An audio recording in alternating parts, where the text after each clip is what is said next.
Most CEOs, when it comes to DEI, are looking for clarity. Why are we talking about this so much? Is it really this important?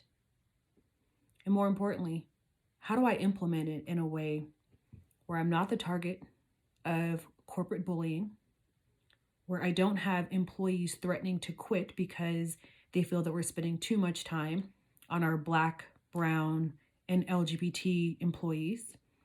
How do I future proof and really plan for the fact that, yes, we are becoming a more diverse country? How do I do that in a way that actually makes sense?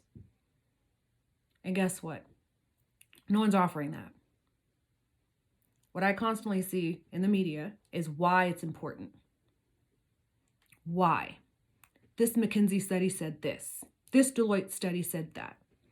Your performance increases 36% when you have diversity. Okay, we actually know all of this stuff. We know that diversity, when done properly, is good for business.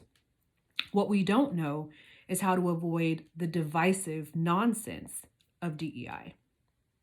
And that is what CEOs are looking for. Well, I am so glad you stumbled across this video, because in Black is Not a Credential, my debut book, I discuss exactly that.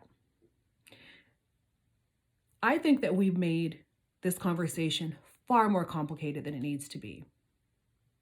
At the end of the day, we don't need to pretend that racism is not real. We know that it is. We don't need to pretend that sexism isn't real. We know that it is. We don't need to pretend that scams aren't real. We know that it is. What we don't know is how do we address these in a way that, one, acknowledges you may have had an unpleasant experience. I've had unpleasant experiences. Some were because I'm a Black woman. Some were because I was smarter than the person that I reported to. Some were because I was more stylish. Some were just because the other person was an unhappy, miserable human being. All of these can be true. All of them are true. Again, how do we address this in a way that makes sense and is respectful of all truths? That's the part we need to get our heads wrapped around. And that's what I talk about in Black is Not a Credential. How we acknowledge that, yes, all of those things are true. Yes, they're ugly. But what exactly are we supposed to do about racism other than not contribute to it and not pretend that it doesn't exist? Because neither of those actually solve the problem. What we do is we put in systems and strategies that acknowledge this is a potential problem, this is a potential threat. If this occurs, this is how we respond. This is our policy, this is how we choose to move forward. We don't pretend that it's not real. And we certainly don't make decisions that continue to perpetuate racism or discrimination or division.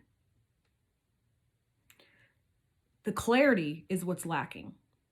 And that starts with having these conversations that begin with, yes, all of that is true. But then we need to move forward, because we're spending way too much time on this why instead of how. How do we move forward? And that's what I believe you're looking for.